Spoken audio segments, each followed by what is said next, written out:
ప్రముఖ జ్యోతిష్యుడు రాధన్ పండిట్ వెట్రివెల్ను ముఖ్యమంత్రికి ప్రత్యేక అధికారిగా విజయ్ ప్రభుత్వం నియమించడం వివాదాస్పదమైంది. జ్యోతిష్యంపై కాకుండా విజ్ఞాన శాస్త్రాన్ని ప్రోత్సహించడంపై దృష్టి పెట్టాలని విజయ్ ప్రభుత్వాన్ని కోరాయి ఈ మూడు పార్టీలు. ఒక జ్యోతిష్యుడిని ప్రభుత్వ అధికారిగా నియమించి యువతకు ఏం సందేశం పంపుతున్నారని సీఎం విజయ్ను ప్రశ్నించారు మూడు పార్టీల నేతలు. దీంతో రాధా పండిట్ నియామకాన్ని రద్దు చేసింది.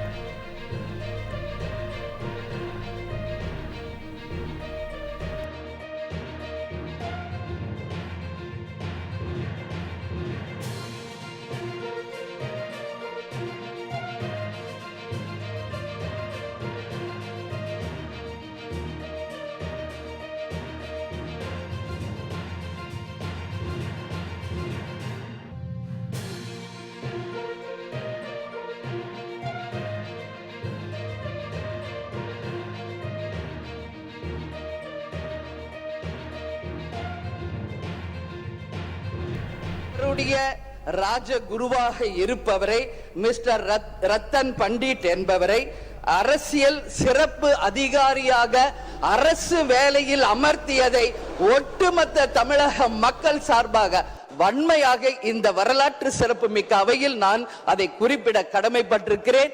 அப்படி உங்களுக்கு ராஜகுருவா இருந்தா உங்க பர்சனலா அவரை வச்சுக்கணும். பட் அவரை அரசு உயர் பதவியில கொண்டு இளைஞர்களை நம்பி மக்கள் வாக்களிச்சிருக்காங்க. இந்த இளைஞர்களுக்கு நீங்கள் என்ன உதாரணத்தை சொல்கிறீர்கள், என்ன வரலாற்றை நீங்கள் சொல்ல விரும்புகிறீர்கள், வருங்கால இளைஞர்களுக்கும் எதிர்காலத்திற்கும் இதன் மூலம் என்ன மெசேஜ் நீங்க சொல்றீங்க அப்படிங்கறத நிச்சயம் தெளிவுபடுத்தணும். ஏன்னா இன்னைக்கு மக்கள் ஜனநாயகத்தை நம்பி இளைஞர்கள் கையில ஆட்சியை கொடுத்திருக்கிறார்கள்.